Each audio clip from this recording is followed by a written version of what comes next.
오늘 이 아침 우리 같이 보실 하나님 말씀은 빌립보서 1장 12절에서 21절 말씀을 같이 한음성으로 읽도록 하겠습니다. 빌립보서 1장 12절에서 21절입니다. 호흡을 같이 해서 천천히 읽으셔야 됩니다. 같이 따라오시면 천천히 같이 읽도록 하겠습니다. 형제들아, 내가 당한 일이 도리어 복음 전파의 진전이 된 줄을 너희가 알기를 원하노라.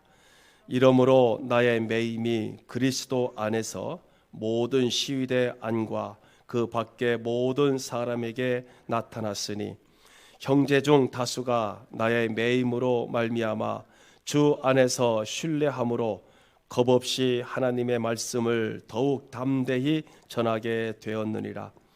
어떤 이들은 투기와 분쟁으로, 어떤 이들은 착한 뜻으로 그리스도를 전파하니 이들은 내가 복음을 변증하기 위하여 세우심을 받은 줄 알고 사랑으로 하나 그들은 나의 매임에 괴로움을 더하게 할 줄로 생각하여 순수하지 못하게 다툼으로 그리스도를 전파하느니라.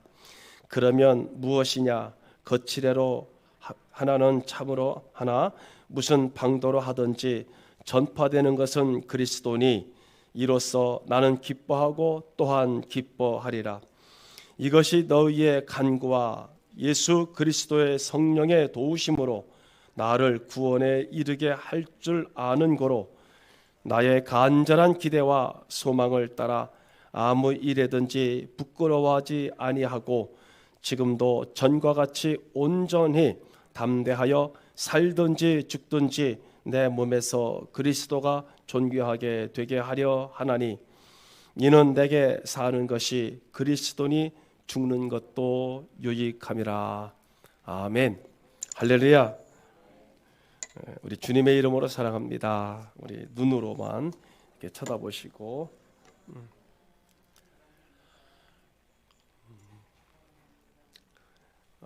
우리 충북 지역도 계속해서 사회적 거리두기 아직 1.5단계를 2주간 더 연장했습니다. 힘드시더라도 오늘 이렇게 요 안 공간에서 이렇게 이 정도 예배 드리는 것만 해도 감사하지요. 계속 400명대를 계속 이렇게 웃돌고 있는데요. 하여튼 조심하시고 끝까지 우리 최선을 다해서 이 경각심을 그 경계심을 우리가 늦추지 말아야 될 것 같습니다.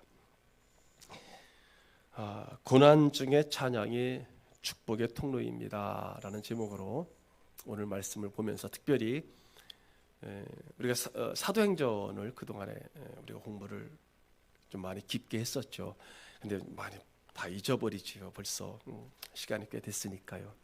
기억을 되살리시면서 그러면서 이제 에베소서라든지 갈라디아서라든지 또 빌립보서라든지 요 말씀들은 이제 그 사도행전에서 전체적으로 이렇게 바울의 어떤 행적과 복음 전파에 관한 부분들을 통괄적으로 이게 기록했다고 한다면은 갈라디아서, 에베소서, 빌립보서 여러 말씀들은 이제 그 사건들에 초점을 맞추어서 이렇게 기록한 것이라고 보겠죠. 이 신약 성서의 이 빌립보서는 여러분들이 잘 아시는 것처럼 바울 사도가 옥에 갇혀서 쓴 편지로 기쁨의 편지다, 기쁨의 서신이다 라고 부르고 있습니다. 옥에 갇혀 있는, 감옥에 갇혀 있는 사람으로 특별히 빌립보 교회에 편지를 쓴 거거든요. 그러면서 전체적 키워드는 기뻐하랍니다. 우리가 이 기뻐하라, 감사하세요, 기뻐하세요 라고 한다고 해서 우리 삶에 기쁨이 있느냐? 여러분, 이제 봉독한 1장 18절 말씀에 보면은 거기 여러분들의 성경 보면은 내가 이렇게 말합니다. 뒤에 보면은요, 내가 기뻐하고 또한 기뻐하리라 이렇게 말했죠. 내가 기뻐하고 또한 기뻐하리라. 주 안에서 이렇게 그랬죠. 그러면서 자신의 끝없는 기쁨으로 기뻐한다는 말을 하고 있습니다. 계속해서 빌립보서 4장 4절에 보면은요, 우리가 잘 아시는 말씀이 이렇게 말하고 있죠. 어디서 기뻐하라고 말씀을 합니까? 주 안에서 항상 기뻐하라. 내가 다시 말하노니 기뻐하라. 이렇게 말하고 있습니다. 그래서 이런 기쁨 혹은 찬양의 편지가 빌립보서이죠. 특별히 우리가 찬양을 얘기하고 있지 않습니까? 찬양의 진수, 우리가 찬송의 진수라고 하는 것은 찬양 가운데 가장 중심적인 것, 가장 순수한 찬양이라는 그런 말인데, 참된 찬양은 어디서 나오느냐 하면 참된 삶에서 그렇게 나올 수 있고, 그 노래가 남에게까지 놀라운 기적을 일으킬 수 있다라고 말하는 겁니다. 여러분, 가끔 우리가 유튜브에서 이렇게 찬양을 틀어놨을 때 어떤 때는 정말 머리가 쭈삣쭈삣 쓸 정도로 우리 같이 이렇게 공감을 하는 경우를 많이 보지 않습니까? 그건 바로 그 사람의 삶에서 나오는 찬양이기 때문에 그렇습니다. 우리들의 이 고요한 찬양이 얼마나 진실하냐, 우리가 얼마나 참된 찬양을 부르고 있느냐, 오늘 이 본문을 통해서 우리가 바울을 통해서 한번 우리의 삶에 다시 우리가 입술로만 찬양하는 것이 아니라 정말로 삶에서 찬양할 수 있는 저와 여러분 되시기를 주님의 이름으로 축복합니다. 그러면 지금 바울은 어떤 상황에서 찬양을 했느냐 하면요, 역경 속에서 찬양을 했습니다. 지금 이 빌립보서는 옥중에서 쓴 그런 편지라고 그랬죠. 로마 옥중에 갇혀 있는 그런 몸으로서 이런 찬양의 진수를 저와 여러분들에게 지금 보여주고 있습니다. 다시 말하면 역경에서 이런 순수한 찬양이, 고난 가운데서 이런 순수한 찬양이 우러나온 것을 알 수가 있습니다. 지금 바울은 자기 몸 자체가 로마 옥에 투옥된 상태입니다. 또 저 옥 밖에 있는 바울이 세운 교회들은 어떻습니까? 이 지금 빌립보 교회가 어떤 상황이냐면은 두 파가 서로 갈등을 교회 안에서 지금 빚고 있어요. 한 파는 진실한 마음으로 복음을 전하고 있는 한 파가 있고, 또 다른 한 파는 다툼과 시기하는 마음을 가지고 여러분 그럼에도 불구하고 복음을 전파하고 있습니다. 또한 바울에 대해서 또 한 파는 그 두 파인데, 한 파는 바울에 대해서 진실로 바울을 사랑하고 바울이 옥에서 놓여지게 하려고 매우 노력을 하고 있는 반면, 또 다른 한 파는 바울을 미워하고 바울의 멍에를 아주 무겁게 하려고 또 애쓰는, 바울을 괴롭게 하는 또 한 파가 있습니다. 자, 바울이 옥중에서 이런 두 파의 갈등을 바라보면서 뭐 고민하고 막 이렇게 좀 바울이 가슴 아파하고 이래야 되는데, 지금 바울은 옥중에서 뭐 하고 있습니까? 지금 찬양하고 있어요. 자기가 세운 교회에서는 지금 두 파가 갈등하고 이렇게 막 하고 있는데, 본인은 지금 하나님을 찬양하고 있습니다. 우리가 진주 얘기를 가끔 하죠. 진주, 조개 속에 있는 진주. 그런데 이제 어쨌든 진주가 어떻게 발생하는지에 관해서 여러분들 잘 아시잖아요.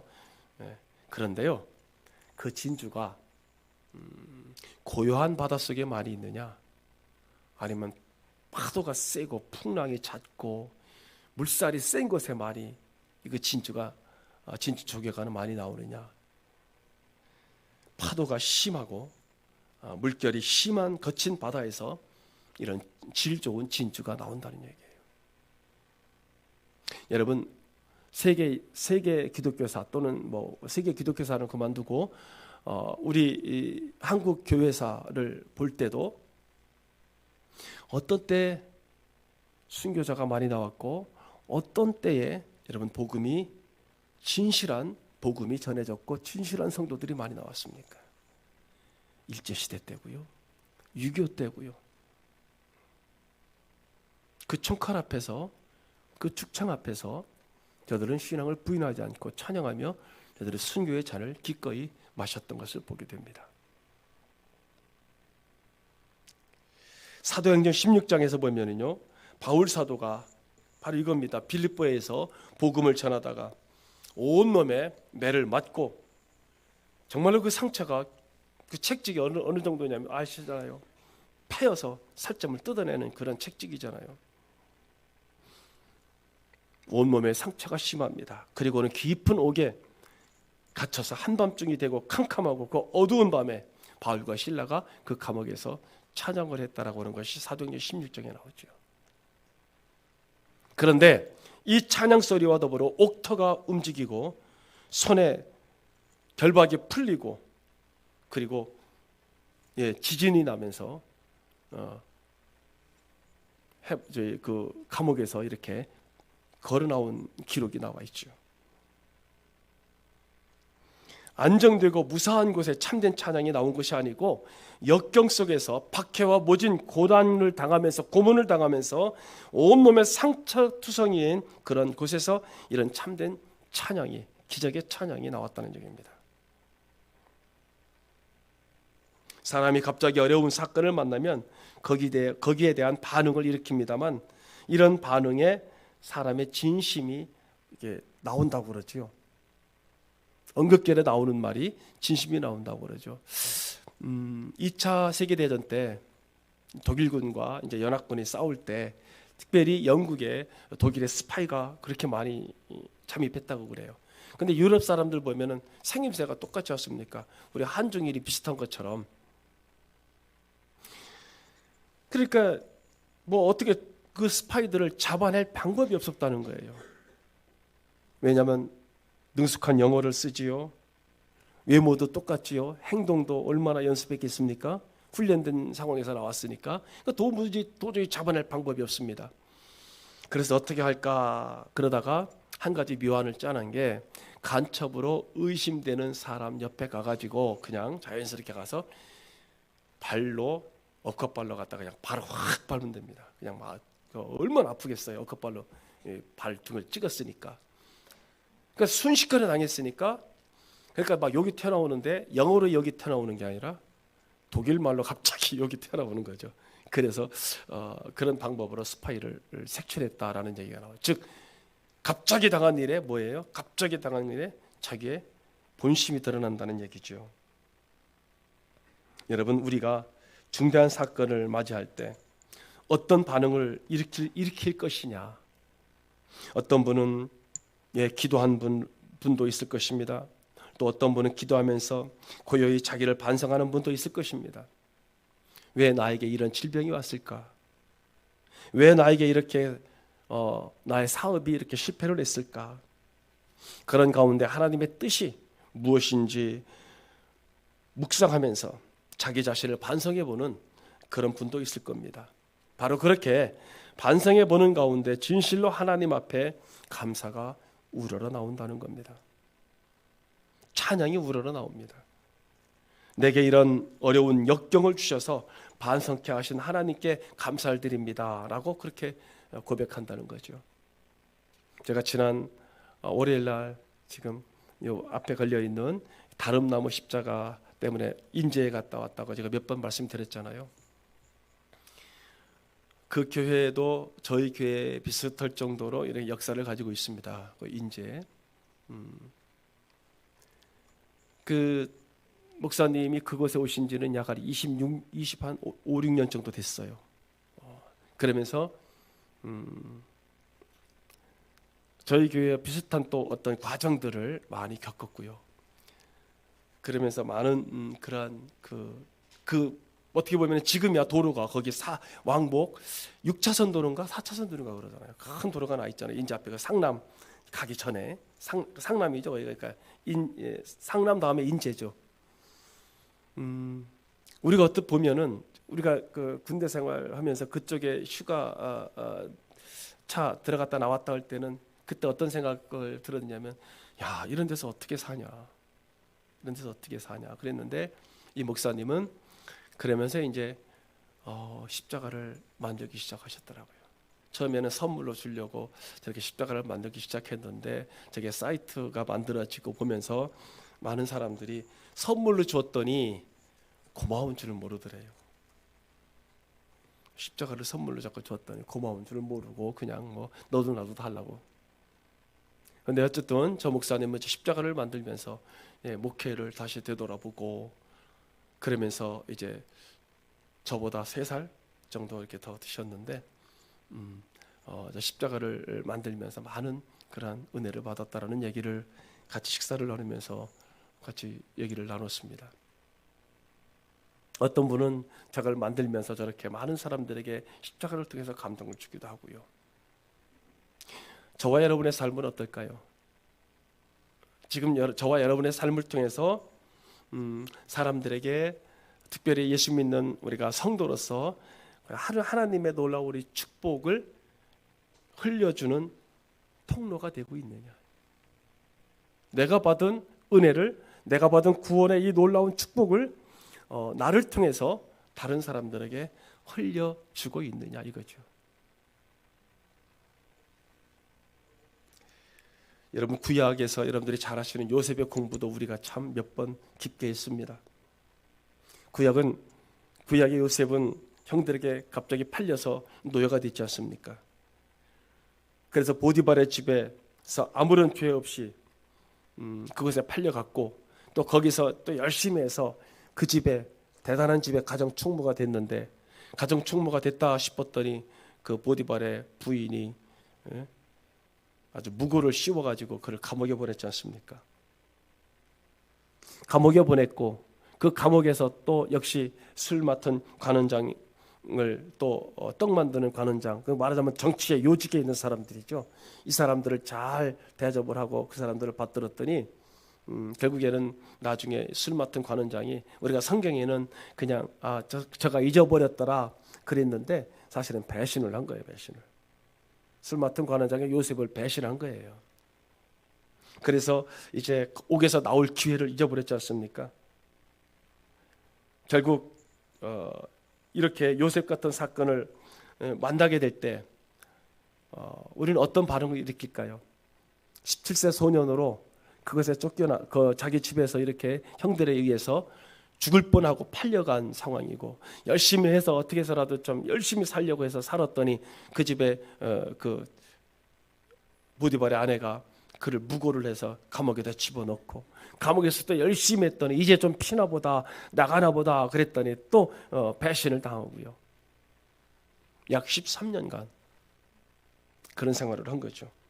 17세 소년으로 아버지 집을 떠나 먼 타향 나라 객지에 나갔을 때 그리고 그가 정말 어떻게 보면은 이 그 팔레스타인이라고 하는 이스라엘 거기 세겜 땅에서 저 화려한 오늘날로 말하면 미국이 되겠지요. 미국이나 유럽 정도가 되겠지요. 일제 때 아니면은 구한말 때 만약에 미국의 뉴욕으로 갔다면 어떻게 될까요? 그런 상황일 겁니다. 그런 이집트의 타문화 속으로 들어갔을 때 요셉은 아마 두려움에 떨었을 겁니다. 어쩔 줄 모르고 어찌 보면은 자포자기했을지도 모릅니다. 야, 내가 이렇게까지 노력해서 뭐해? 응? 한 번도 아니고 두 번도 아니고 3번씩이나 계속 배신을 당하는 거죠. 자꾸 두 번, 3번 자꾸 역경과 고난이 겹쳐올 때 이 청년은 어떻게 했을까요? 아마 자포자기가 되어서 아이고 하나님이 있어. 하나님이 있다면은 나를 3번씩이나 이렇게 갖다가 빠뜨리나? 3번씩이나 배신당하게 만드나?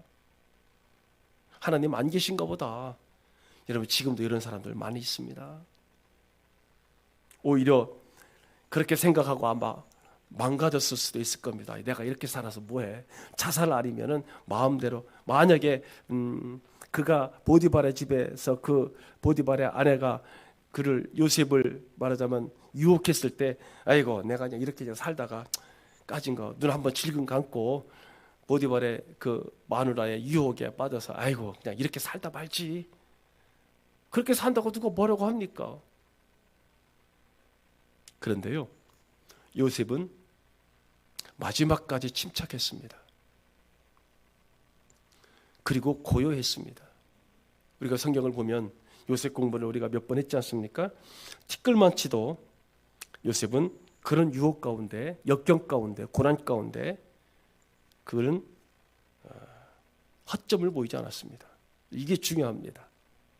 저와 여러분들이 신앙생활하면서 이 땅에서 살아가면서 어떤 고난과 역경과 또는 유혹과 또는 어떤 사건이 왔을 때 조그마한 허점이라도 보이면 그걸로 인해서 실망과 좌절과 낭만과 포기가 오죠. 그는 자기의 모든 그 환경 속에 닥쳐오는 역경과 배신과 유혹과 이런 모든 부분에 그는 최선을 다했습니다. 그래서 보디발의 집에서 총무가 되었고, 그리고 옥에 투옥한 뒤에도 옥에 있는 모든 사물을 관장했고, 그 다음에 여러분 그런 과정 속에서 차곡차곡 그는 어느덧 정치인이 되었고 애굽의 총리가 되었습니다. 그 비결이 무엇일까요? 물론 우리가 여기에 복음적으로 보면, 진리 지식으로 보면은 원주기 신앙이 있고 확고한 대신관이 있고 하나님은 나에게 제일 좋은 거 하면 절대 안 주시는 그런 신앙이 여기 밑바닥에 있습니다만은, 그럼에도 불구하고 그는 인간의 힘으로 그가 반응을 일으킨 것이 아니라 중요한 것은 뭐냐면 그의 깊은 신앙의 반응이었는데, 그가 애굽에 팔려갔을 때 왜 나를 팔아먹어? 형들 왜 그래? 그런 건 아니라 그는 왜 하나님께서 나를 애굽에 보내셨을까라고 한 거죠. 왜 보내셨을까? 즉 하나님의 뜻을 분별하면서 그 뜻에 순종했습니다. 또 보디발의 아내 유혹 때문에 무고에 빠져서 이제 옥에 갇혔을 때에도 그는 내가 무죄한데 억울하게 옥에 갇혔다라고 한 것이 아니라 왜 하나님께서 나를 옥에 보내셨을까, 이런 거죠. 그러니까 고요하게 하나님의 뜻을 묵상을 했습니다. 물론 그 당시 요셉은 그 사실을 깨닫지 못했을 겁니다. 그러나 확고한 대신관 가운데 하나님께서 나와 동행하시고 나를 인도하신다, 나를 그리고 다스린다, 여기까지 인도하신 분은 또 하나님이시다. 즉 이것은요, 경고망동하면은 조금이라도 허점을 보이면 이건 들어오지 않습니다. 이런 마음은 절대 안 들어옵니다. 그 허점을 통해서 불평이 들어오고 불만이 들어오고 짜증이 나고 하나님을 원망하게 되고요. 훗날에 요셉이 애굽의 총리가 되었을 때에 자기 형들에게 한 말이 무엇입니까? 내가 애굽에 온 것은 형들이 나를 팔아서 온 것이 아니고 하나님께서 나를 미리 애굽에 보내셔서 우리 가족을 구원하기 위함이시다라고 그렇게 그가 고백을 하는 걸 보아서 지금 이런 신앙의 결론이 나오는 겁니다. 아, 그가 이렇게 했었구나. 이런 깊은 하나님을 향한 신앙에서 여러분 찬양의 진수가 나올 수 있는 것입니다. 성경 다음으로 가장 많이 읽히는 영국이 그렇고 미국이 그렇고 전 세계가 그렇습니다만 크리스찬들이 읽는 그런 필독서 중에 하나가 뭐냐면 존 버년의 철로역정입니다. 만화로도 나왔어요. 아이들 보게끔. 존 버년의 철로역정인데 이 존 버년이 이것이 어디에서 그 철로역정을 기록했느냐면은 억울하게 옥에 갇혀 있는 생활 속에서 그가 이 철로역정을 쓰게 된 겁니다. 여러분들이 많이 들어봤을 법한 핸델의 메시아라고 하는 이 놀라운 곡은 그가 가장 고통 중에 있을 때, 병 중에 있을 때 그가 핸델의 메시아를 작곡을 하고 이 땅에 나오게 된 거죠. 예수님께서도 겟세마네 동산에 가실 때 최후의 만찬을 잡수시고 찬양을 부르며 그 길을 가셨습니다.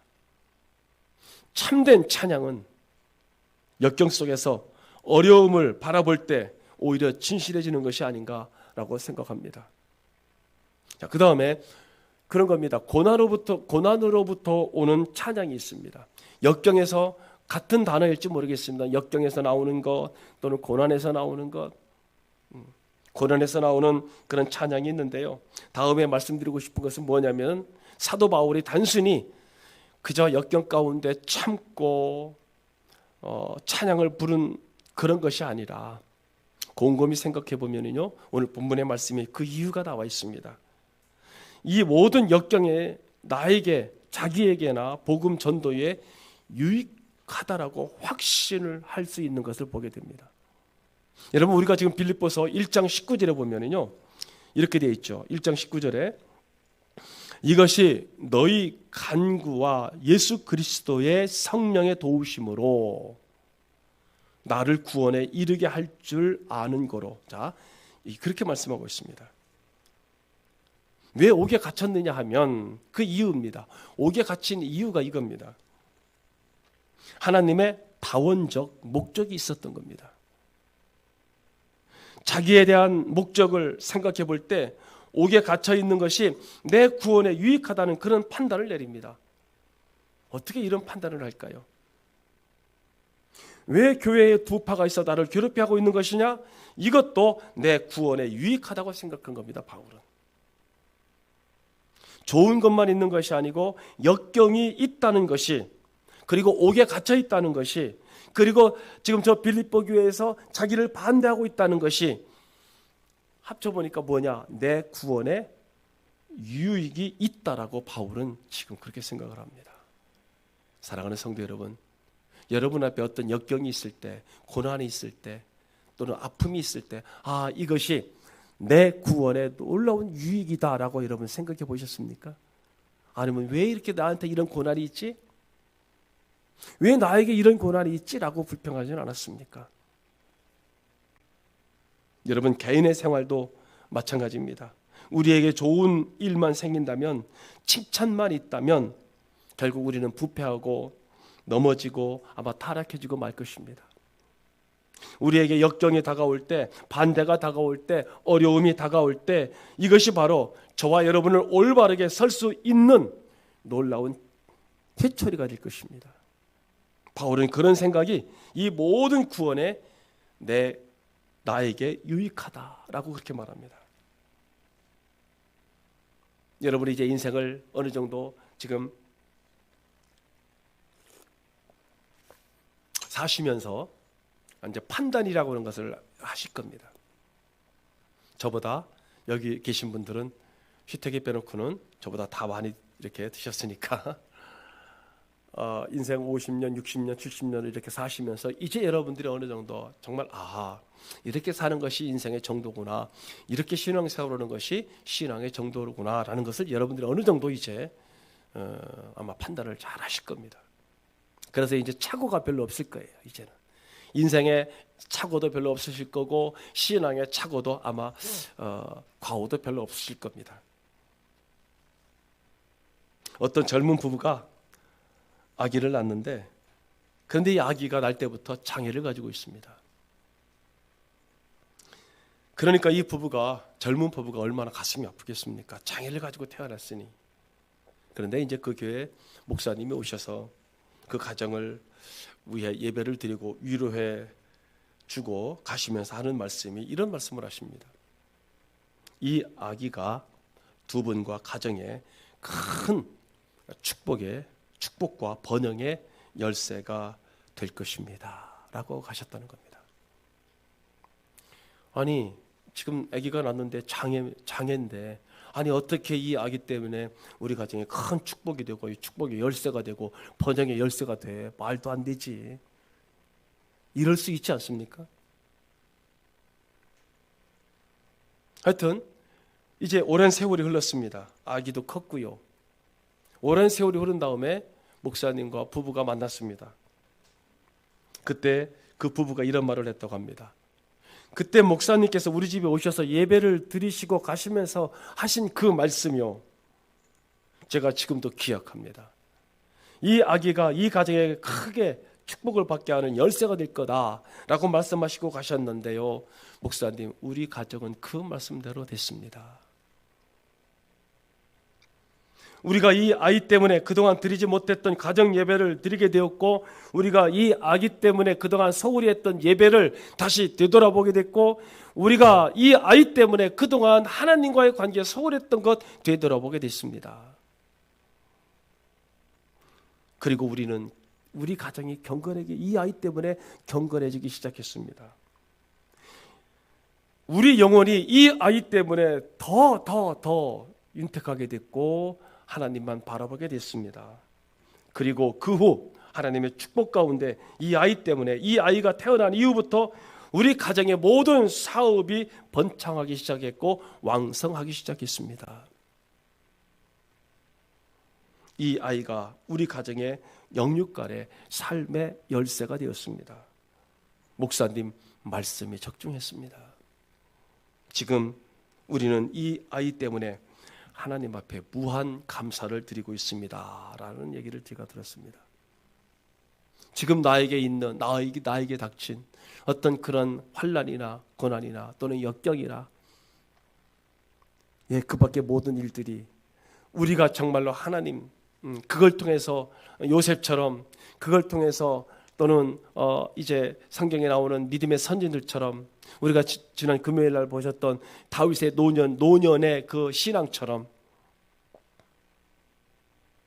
하나님을 다시 바라볼 수 있는 그런 통로가 된다고 한다면 그것은 곧 여러분 고난은 축복의 통로가 아니겠습니까? 모든 역경의 사실이 내 구원에 유익하다고 바울은 확실히 그렇게 계산을 하고 그렇게 믿으면서 지금 찬양을 하고 있습니다. 또 바울은 말하기를 그 모든 것들이 자기의 복음 전도에 정말로 유익했다라고 말합니다. 그 모든 방해, 그 모든 고난, 그 모든 역경이 여러분 바울은 복음 전도에 정말로 유익했다라고 그렇게 말하고 있습니다. 12절에 보면 뭐라고 말씀을 합니까? 형제들아 내가 당한 일이 도리어 복음 전파의 진전이 된 줄 너희가 알기를 원하노라. 자, 다시 한번 보세요. 내가 당한 일은요 뭡니까? 그동안에 있었던 수많은 고난과 역경과 환난과 아픔과 그런 것들을 총망라한 겁니다. 한마디로 내가 당한 일이라는 겁니다. 아마 그때 어떤 사람들은 말을 퍼뜨리기를, 그렇죠? 이제 바울이 오기가 갇혔으니까 야 이제 다 망했다. 빌립보교회는 망했다. 그리고 복음은 망했다. 여러분 이게 초대교회 최고의 초대교회 때입니다. 예수님 승천하시고요. 그리고 사도들에 의해서 이제 교회가 이제 예루살렘 교회가 이제 견고해지면서 여러분 초대교회 지금처럼 교회가 많이 있는 그런 상태가 아닙니다. 완전히 초대교회 때예요. 교회가 막 세워지고 지금 우리가 성경을 이렇게 보셔서 그렇지 사실은 지금 빌립보 교회 이 말씀이 쓰여질 당시는 기독교가 완전히 뿌리내린 상태가 아니에요. 우리가 생각하듯이 교회가 많이 있었어, 성도가 많이 있어서 그런 상태가 아닙니다. 그런 상황에서 이제 초대교회 복음이 막 교회가 세워지고 빌립보 교회가 세워지고 그래서 복음 말하자면 하나님의 말씀이 막 전파되는 그런 가운데 바울이 오기가 갇혔습니다. 그거 뭐라고 사람들이 얘기하겠습니까? 이제 망했다. 교회도 망하고 복음도 망했다. 이제 다 끝났다. 그런데 거기에 대한 바울의 답변입니다. 복음이 끝난 것이 아니고 교회도 망한 것도 아니고 오히려 복음 전도에 더 유익한 결과를 가져왔다라고 12절에서 말씀하고 있습니다. 사랑하는 성도 여러분, 어제도 성결신문에 그저께 성결신문에 온 것을 보니까 미리 전에 이렇게 뉴스에 나왔던 얘기인데요. 교회를 통해서 여러분 교회를 통해서 감염자가 한 명도 나오지 않았다는 사실을 다시 한번 이렇게 교회를 통해서 한 명도 안 나왔어요. 우리 지난주에 나왔던 저 평창의 그 성결교단 큰 교회는 아닌 것 같은데 감염자가 나왔다고 이래서 교회 발 감염자라고 해서 막 뉴스에 한참 떠들었지 않습니까? 그래서 속초에 가서 감염시키고 그 마을 감염시키고 이런 얘기가 있었지 않습니까? 자, 그런데요, 제가 이걸 비난하자는 얘기가 아니고 사랑하는 성도 여러분, 우리가 분명히 알아야 될 것이 있습니다. 감염되고 안 되고를 떠나서 이미 이 사회는 기독교를 굉장히 이제 말하자면 핍박이라고는 어떻게 할지 모르겠습니다. 비난을 엄청나게 해야 됩니다. 엄청난 비난을 해야 됩니다.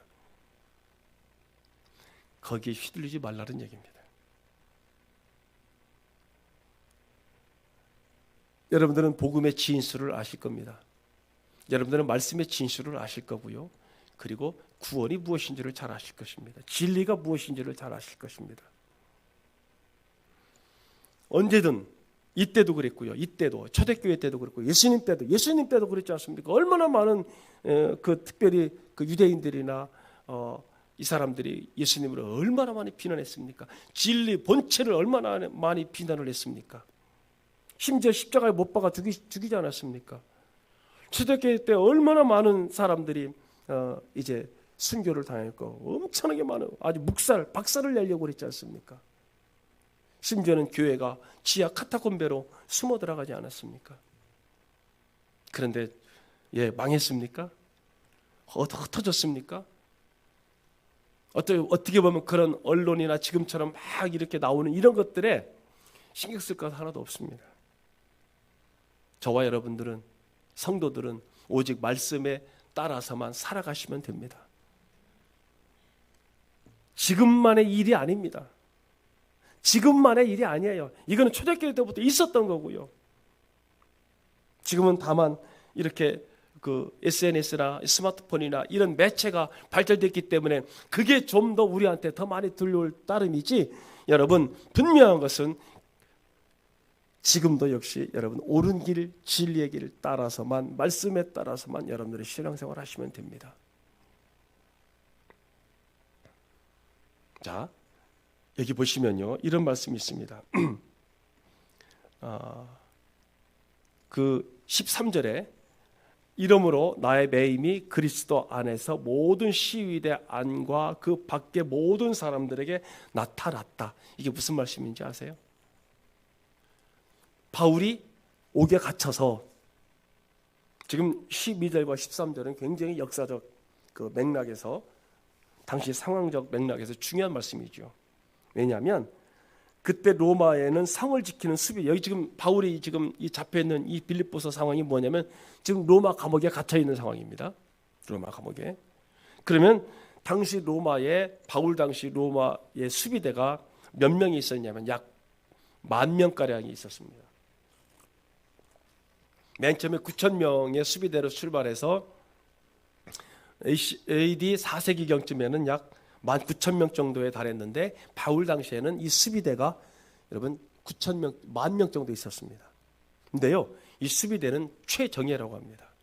로마의 황실을 지키는, 그러니까 로마의 수비를 하던 수비대잖아요. 이 10,000명이었는데요. 왜 지금 13절에 말씀이 있느냐면은 이 사람들이 10,000명이 계속 교대로 해서 뭐를 하러 옵니까? 이 감옥을 지키러 오는 거예요. 계속 교대로 오는 거예요. 어찌 보면 바울이 갇혀져 있는 이 정치범, 이 수용소는, 감옥은 정치범 감옥이에요. 막 저기 먼저 번에 저기 그 빌립보에 거기서 있었던 것처럼 막 거기서 뭐 얻어 터지고 막 이런 게 아니고, 여기는 지금 죽거나 살거나 둘 중에 하나에서 거기서 이제 기다리고 있는 정치범 수용소 감옥이거든요. 그러니까 군사들이 계속 교대로 옵니다. 올 때마다 바울을 만나는 거예요. 올 때마다 바울을 만나서 뭘 듣습니까? 복음을 듣고 있는 거예요. 이게 이 말씀입니다. 놀라운 일이죠. 자, 그러면 이 감옥 안에 이 수비대들만 옵니까? 누가 오느냐면 재판관이 오지요. 모든 고관들이 옵니다. 소문이 납니다. 그래서 재판관들과 정치인들과 이런 사람들이 내린 결론이, 바울에 대해서 내린 결론이 뭔지 아십니까? 야, 바울이 옥에 갇힌 것은 자기의 죄 때문이 아니라, 즉 저 예루살렘에서 그를 송사했던 그런 무슨 반란이나 바울에 대해서 악행이나 이런 것들 때문에 갇혀 있는 것이 아니라, 이 바울이라고 하는 사람은 지금 자기가 전하고 있는 이 복음 때문에 갇혀 있구나. 오히려 다른 사람들이 인정을 한 거예요. 바울은 숭고한 하나님의 종으로서 복음 때문에 이 옥에 갇혀 있다고 그러잖아요. 그래서 옥에 갇혀 있는 걸 자기는 정말로 하나님께 너무너무 감사하고 있는 거죠. 돌아다니면서 어떻게 10,000명을 만납니까? 돌아다니면서 어떻게 재판관들이, 고위 관리들이, 이 로마의 고위 관리들이 바울을 만나 줍니까? 말도 안 되지요. 그런데 가만히 있으니까 10,000명이 교대로 옵니다. 재판관들이 옵니다. 고위 관리들이 옵니다. 그래서 여러분 로마에 그렇게 로열 패밀리 그 속에 가장 중심에 복음이 전파됐던 것이 바로 이것 때문인 거예요. 황실까지 복음이 들어갔어요. 로마 궁중 사람들이 예수를 믿게 됐고요. 그래서 로마 심장부에 거기에다가 복음의 핵을 갖다 심어놓는 이것이 바로 바울을 통해서 이것이 가능했던 겁니다. 엄청난 일이죠. 여러분, 로마 제국의 중심이 바로 로마시고요. 로마시의 심장부가 바로 궁중과 이 감옥이었습니다. 바울이 옥에서 복음을 선교함으로 말미암아 오히려 복음에 뭐라고 얘기하고 있습니까? 진보가 되었다 그랬죠. 여러분, 진보라고 하는 말을 사전에서 찾아보면 뭐라고 되어 있느냐면, 군대가 길을 걸어가면서 길이 막혔을 때 산을 뚫고 또는 나무를 치고 길을 내어서 전진하는 상태, 이게 진보입니다. 바울은 그렇게 얘기하고 있어요. 복음의 진보를 나타냈다. 사랑하는 성도 여러분, 여러분들이 지금 인생을 사시면서 신앙생활하면서 여러분들 앞에 이런 역경이, 고난이, 환난이 또는 질병이 또는 여러 가지가 옵니까? 저나 여러분이나 사랑하는 성도 여러분, 복음의 진보를 나타내시기를 축복합니다. 뚫고 나가는 거예요. 복음의 진보를 해 나가는 길이 바울의 투옥을 계기로 인해서 감옥에 갇히는 것을 통해서 새로운 전기를 맞이했습니다. 새롭게 길을 개척해서 그래서 뿌리 뽑았습니까? 그 천주교가 뿌리가 뽑혔습니까? 그렇게 엄청나게 죽였는데도요? 아니지요. 오히려 불리듯 일어났죠. 기독교 개신교 어땠습니까? 일제시대 때를 비롯해서 6.25 때 얼마나 많은 성도들이 순교를 당하고, 감옥에다 제암리 같은 경우 그 교회에다가 전부 다 사람들을 모아놓고 불을 질러서 죽여버리고, 그것이 저 병천에도 있고요. 수많은 곳에 순교자의 흔적들이 남아 있습니다. 뿌리 뽑혔습니까? 아니죠. 오히려 불릴듯 일어났죠. 바울은 자기가 당한 모든 일에 자기 자신의 구원에 유익하다고, 그리고 복음 전도에 유익하다는 사실을 확실히 믿음으로 이렇게 참된 찬양을 부르고 있습니다. 마지막으로 그런 것 같습니다. 결국에는 바울은 그리스도 중심의 삶 속에서 나오는 찬양이었습니다. 18절에 그렇게 말하고 있죠. 그러면 무엇이냐? 거칠애로 하나 참으로 하나, 거칠애로 하나 참으로 하나, 무슨 방도로 하든지 전파되는 것은 그리스도니 이로써 나는 기뻐하고 또한 기뻐하노라 이랬습니다. 참 숭고한 고백입니다. 바울은 자기 중심에서 말하고 있는 게 아닙니다. 자기 중심에서 말하고 있는 것이 아니라 그리스도 중심에서 말하고 있는 겁니다.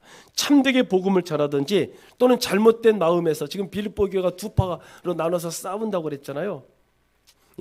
그래서 잘못된 마음에서 뭐 하든지 전파되는 것은 그리스도고 세워지는 것은 교회니까 나는 오히려 그 열매를 통해서 기뻐한다고 그랬습니다. 자기는 어떻게 되든 상관없다.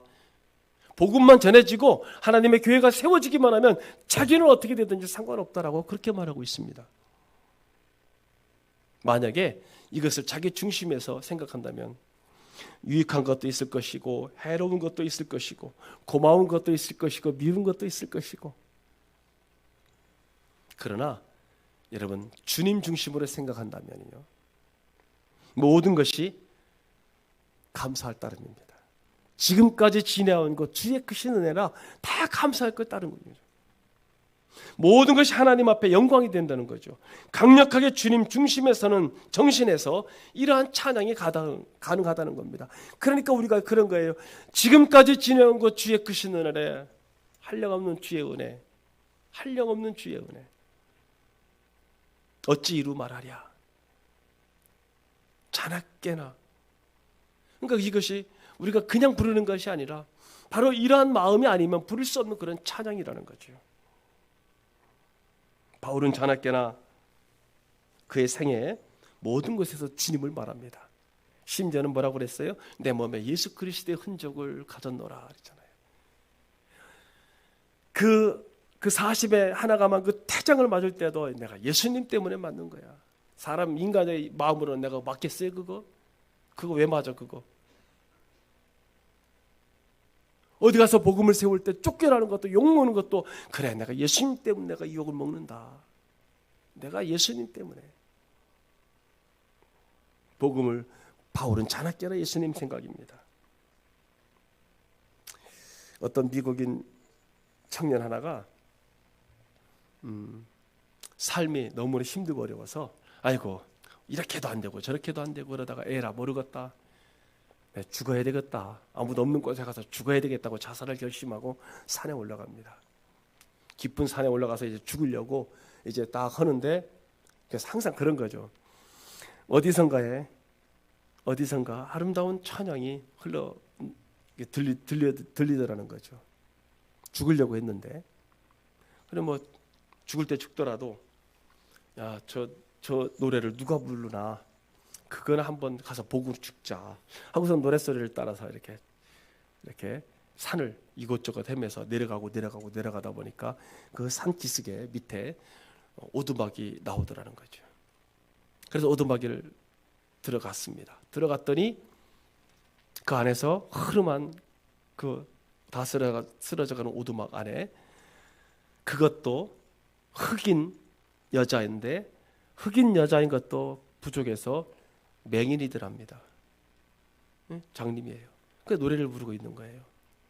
그래서 이제 하도 기가 막혀서 물어봤답니다. 당신 진짜 맹인이냐? 그랬더니 나 진짜 맹인이다고.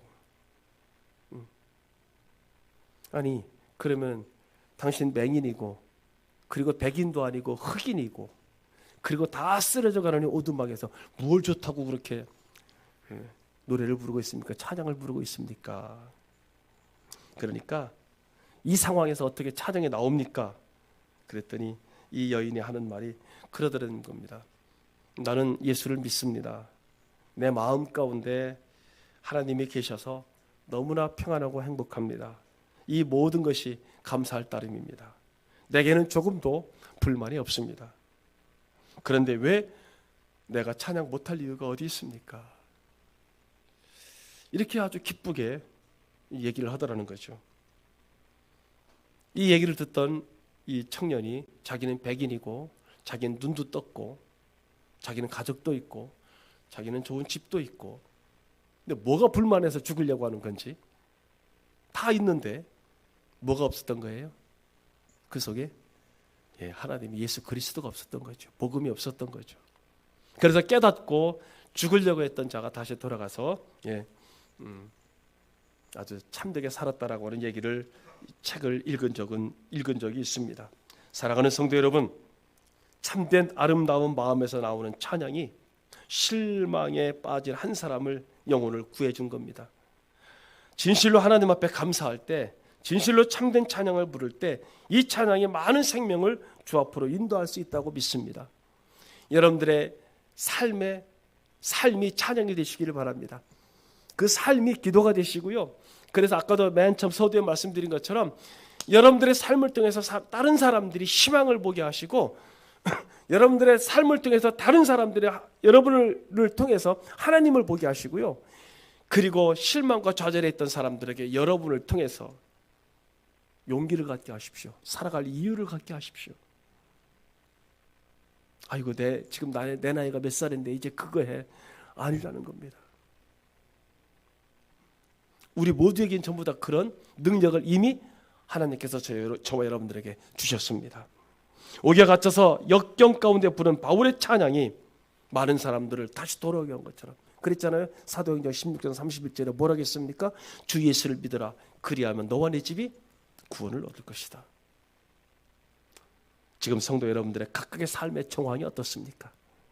그 상황에서 진정한 감사의 찬양이 기쁨의 찬양이 여러분뿐만 아니라 여러분의 주변과 가정과 많은 사람들에게 용기와 위로를 줄 수 있다는 사실이 되실 것입니다. 통로가 되실 것입니다. 그리고 우리의 생활이 변화되고 우리의 삶에 큰 용기와 위로가 될 것입니다. 이런 신앙, 이런 믿음, 이런 생활이 되셔서 2021년도 벌써 오늘이 2월 마지막 날이죠. 내일부터 3월 1일입니다. 남은 생애도 이런 마음으로 기쁘게 살아가시고, 그래서 지금 영상으로 여러분 여러 가지 모든 주일 예배 빼놓고 나머지 영상으로 예배를 드리고 있는데 많은 분들이 여러분 같이 예배에 참석하고 계신데요. 이렇게 말씀이 여러분들에게 흘러 들어가는 이 말씀을 통해서 저도 그렇고 여러분도 그렇고 올 한 해도 힘차게 용기 있게 행진하듯이 그렇게 살아가시는 저와 여러분 되시기를 우리 주 예수님 이름으로 간절히 축복합니다. 거룩하시고 존귀하신 하나님 아버지, 참 감사합니다. 2021년도도 비록 코로나로 출발을 했고, 그리고 코로나 때문에 많은 역경과 어려움이 있다고 하지만 하나님, 그럼에도 불구하고 감사합니다. 영상으로 예배드릴 수 있도록 축복하셔서 감사합니다. 매일매일 같이 성도들과 더불어 말씀을 나눌 수 있어서 감사합니다. 수요일 날도 금요일 날도 매일매일 하나님 말씀을 나눌 수 있어서, 말씀을 전할 수 있어서 하나님 참 감사합니다. 들으시는 분들이 더 많아져서 참 감사합니다. 하나님, 모두가 다 듣게 하시고 모두가 참여하게 하셔서 주님, 그래서 전원교회 성도들로서 정체성을 갖게 하시고 성도로서 정체성을 갖게 하시고, 그래서 하나님 이 시골교회 이곳에 하나님이 함께 하시는 이곳에 하나님의 은혜를 우리 모두가 다 같이 공감하며 또 은혜를 받으며 체험하며 살아가게 하여 주시옵소서. 많은 전파들이 있습니다. 많은 교회들이 있습니다. 주님, 전원교회는 전원교회의 말씀을 갖게 하시고, 그래서 전원교회의 신앙생활의 특색을 갖게 하셔서 저들의 가정 속의 삶 속에서 하나님 복음이 그렇게 많은 사람들에게 흘러가게 하여 주시옵소서. 이 봄도 주님께서 함께 하시고, 이제 농사철입니다. 하나님, 우리 모두에게, 이 동네 농사 짓는 모든 분들에게 주님 함께 하셔서 올해도 농사 잘 지을 수 있도록 주님 여러 가지 자연과 모든 것들을 주님 축복하여 주셔서 모두가 다 하나님 풍년 들게 하여 주시옵소서. 감사를 드렸고 예수님 이름으로 축복하며 간절히 기도드리옵나이다. 아멘.